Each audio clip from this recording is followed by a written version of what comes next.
It's Friday night, and that means it's Friday Night Fights on Facebook Live, Newman Media. Tonight, we have an all-star home run derby of the Major League Baseball. The balls are juiced, the bats are corked, and the balls will be flying out of the park. We have the star-studded crew here again, Brylan Adams, Xavier Canis, and Jake Lobrak, dressed up as Ken Rosenthal, down in the dugout, live from Citizens Bank Park in Philadelphia, Pennsylvania. How we doing? Doing well. Can't complain, man. Good to be here. Doing good. Let's see. We got this first round matchup with Pete Alonso and Carlos Santana, and it is off to a doozy here. Just a high out. Looking good. Don't know what the temperature is. That will greatly determine. Oh, what a swing and a miss. That's disgusting. But the temperature, Citizens Bank, very temperature sensitive. When it's hot and humid, the ball will be flying. Looks at another bad ball. Pete Alonso is not doing well so far. No, Matt, it's like he's not getting that launch angle down. He's hitting nice line drives, which you would want to see in BP, but this is the home run derby, and I think the Polar Bear needs to step up here. He's got 3 minutes, 20 seconds left. See what he can do with it. Yes, the clock will be key. That's how you determine it. This home run derby format has changed greatly over the years. First, you would have 10 outs, not home runs. Now you have a clock, see how many bombs you can hit. And honestly, Pete Alonso, swing and a miss, bud. These fans, if it is hot, they're getting cooled off with all these whiffs. For sure. I mean, he had that one home run, but it is just like, I think he needs to join the Astros, get a little garbage can action going on. But these are all BP fastballs. Yeah, right down the middle, bud. Come on. Oh, this one's hit well. It has a chance. And gone. Home run. There's the second one. Wasting no time. Can he go back to back? Upper decker there. Upper deck. So that's 3 for Alonso. Another shot. You take it up out. Oh, foul ball. Foul. That will get you every time.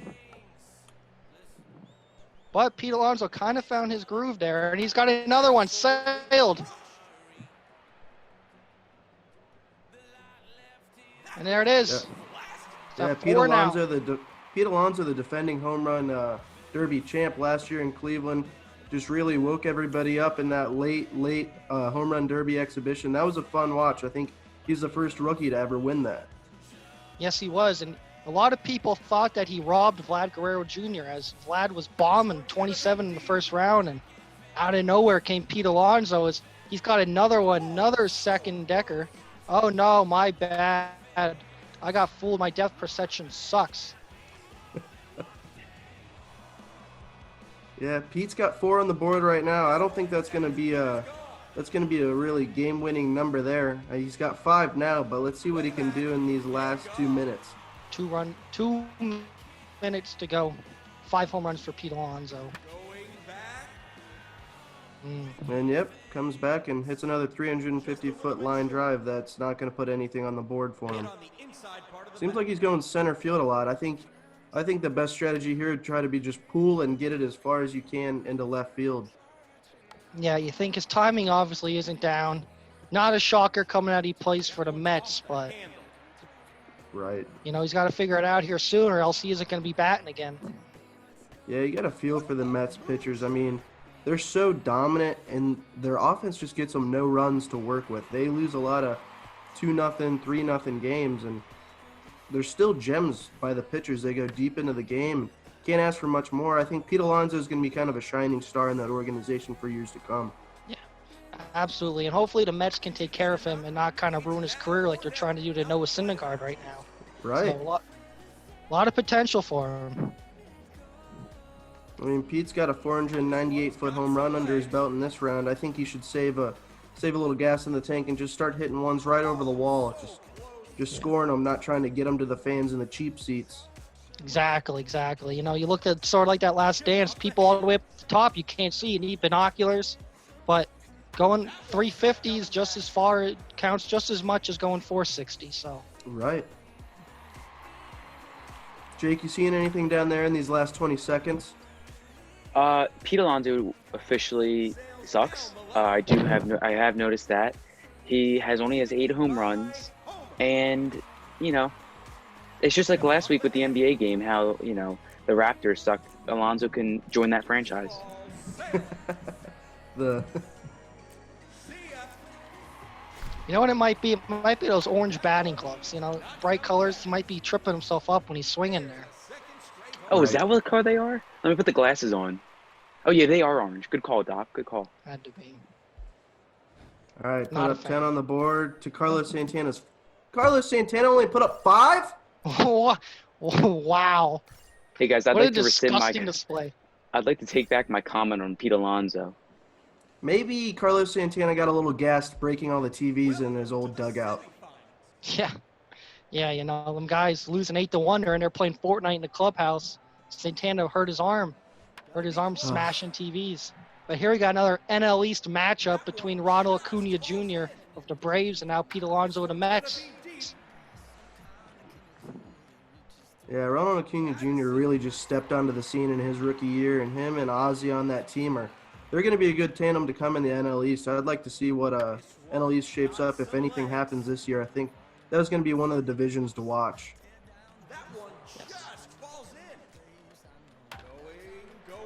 As Pete Alonso just comes up short, about 5 feet away on the track. He's got 1 home run in the second round so far, but going against Acuna, you know, you could get away with hitting 10 in the first round, but as these get deeper, you got to knock him out of the park. Yeah, he's going center field, the deepest part of the park. I'd like to see him try to shift and like just pull the ball a little bit. See, he's going center field, just straight dead center to the batter, right over the batter's eye. He's juicing these balls right over, but he could just be lining them right into the left field bleachers. Now, Brylan, something that we were hearing about his batting practice pitcher here. We heard it was his dad or something. You hear anything on that? No, I did not hear anything on that. But clearly, if it was, I mean, it's not really paying off too well. He's not really getting off to a great start. Yeah, absolutely. You think about a couple years ago when Bryce Harper was down there, his dad was throwing to him, and that was successful, and Pete Alonso tried stealing that from him. So obviously not really working out too well right now, but you're looking at his swing, you think he's got his timing down, or what do you think he can do to fix that?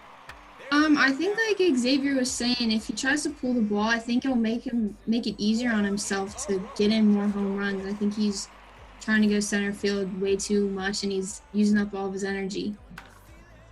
That is an absolute moonshot to right field. Oppo power 490 to right field from Pete Alonso, the polar bear. Bomb. And in perfect Alonso fashion, follows it up with a ground ball to second base. He's trying to ring that bell out there in right center, and I don't think he's going to be able to get that. He just hit a 538-foot home run and didn't even come close to it. That was another shot. Like you said, center field. All he is assaulting that. These people paid great money to get those seats out there, and he's just assaulting the bullpen. So come on, Pete. Let's take that one to right field here. Yeah, a bunch of kids bring their glove to this. Nobody's caught a single ball because looks like they have center field just marked off for whatever reason. Yeah, over in Ashburn Alley, they keep hitting to the cheesesteak station, the Chickies and Pete's station. Swinging a miss there early. But I don't know why they're giving it to Chickies and Pete's. Give it to the fans. Yeah. Right. And yeah, Jake, I know last week when we were up in Toronto, you had some chips and food brought to you. Has anyone catered to you yet? No, I guess they do it up in Canada differently. Citizens Bank Park, I've been there a couple times. We're here tonight, and their security is strict. They are A1 on their security. They won't even let you get a piece of gum through the door. So I'm down here without dinner once again. I should start preparing better for these matches, and fans are not providing me that service this time. But it's okay. It's okay. Jake, let me tell you what I do. I eat dinner before this because 8 o'clock's a little late for me. I usually get lunch around noon, eat right before this, and I'm pretty full. So maybe going into next week, try that out, see how it fares. I will take that into consideration, but I'm on the quarantine schedule, so I go to bed Gotcha. at 2 a.m. I wake up around 10 a.m. and then 8 p.m. is my dinner time. Yeah, that makes sense. I mean, you're getting your 8 hours of sleep, though. I do successfully too. Rylan, did any fans bring you food on your side of the dugout? No, not at all. I think Pete Alonso has, like you said, he keeps hitting all the cheesesteaks, like cheesesteak station, and I'm not getting anything over here. I think he's messing everything up. I didn't get any Cracker Jacks. I'm not getting anything. And like, if you're gonna hit it to the cheesesteak station, like you said, at least hit it into the bowl of cheese. So like, we get a little cheese whiz on all the custodian or the customers, getting the cheesesteaks. Not me. Yeah, Ronald Acuna put up 14 in that round. Pete Alonso squeaked by with 17. And we got Alex Bregman. Here we go. This Get guy's out a the buzzers. bomb. Get out the trash cans. If Pete Alonso doesn't beat Alex Bregman, I'm giving up on my career of baseball broadcasting.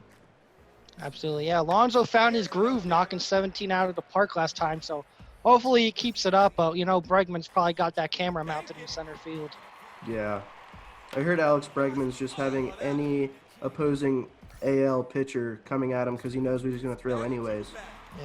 So see Aroldis Chapman out there on the mound throwing 150-mile-an-hour fastballs at him.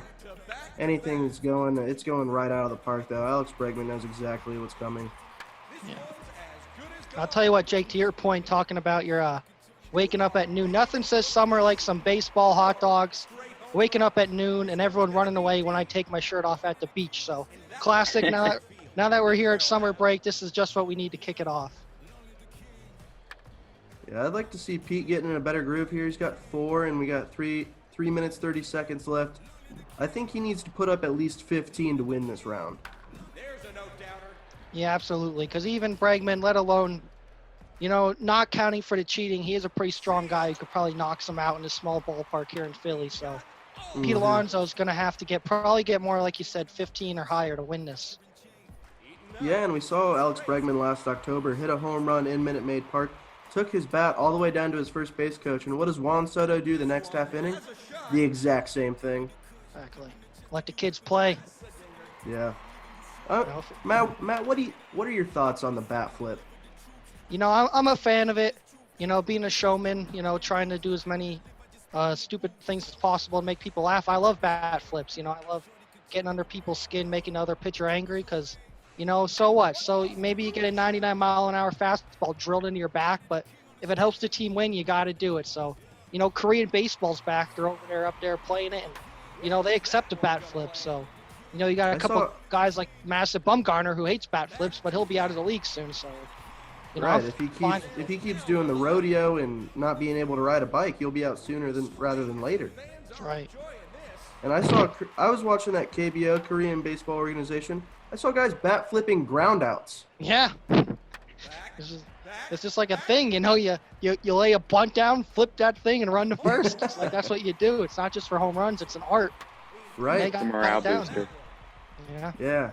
Jake, what's Alex Bregman doing to prepare for his final round? So right now they're actually testing the live signal from center field. Okay. So they are getting a clean signal. I can confirm that.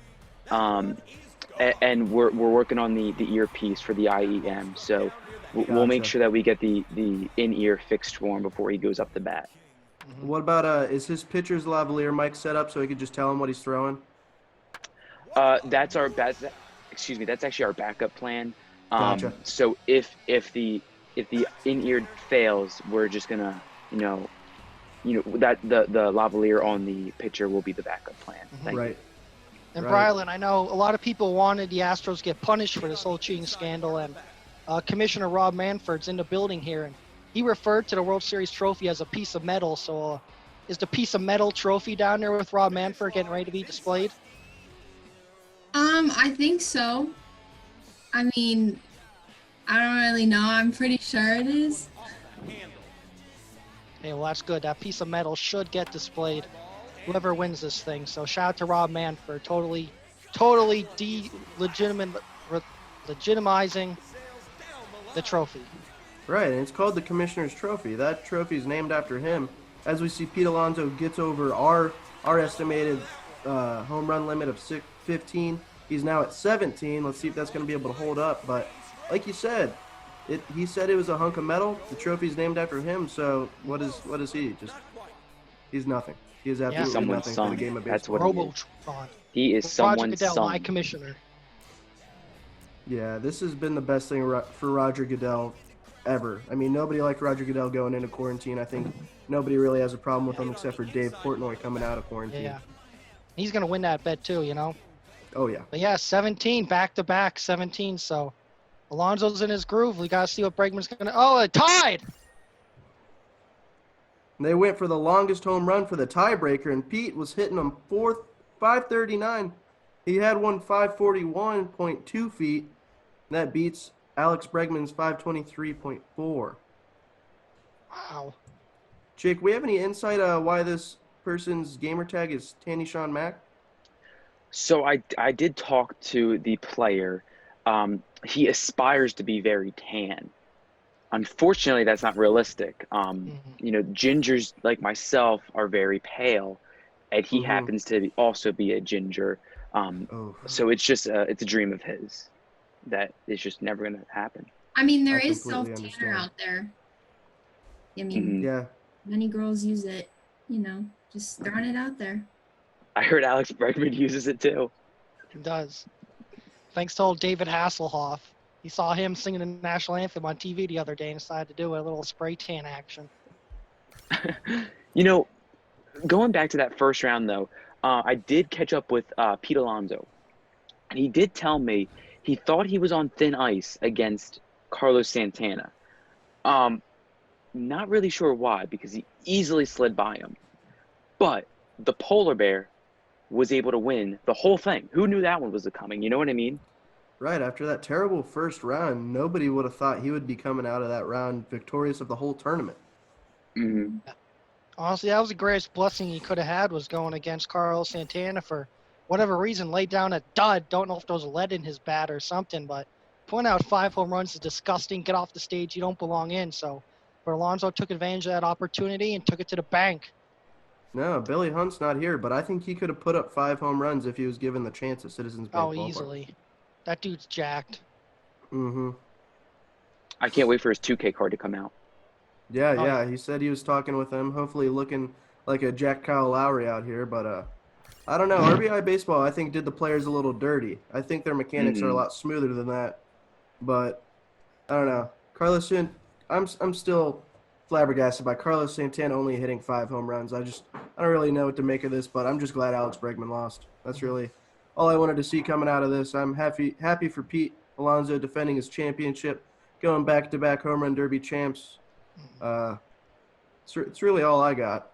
Yeah. Yeah, I'm a little Rylan, disappointed. I'm a little disappointed we didn't get to see Vlad Guerrero Jr. in the finals there. I feel like, Yeah, another round 2 of that would have been really exciting. But yeah. for whatever rematch. reason, I don't know what he's been doing during this whole quarantine. But obviously he's not where he was last year. So hopefully he can turn that around. And, I mean, good thing Bregman lost, like you said.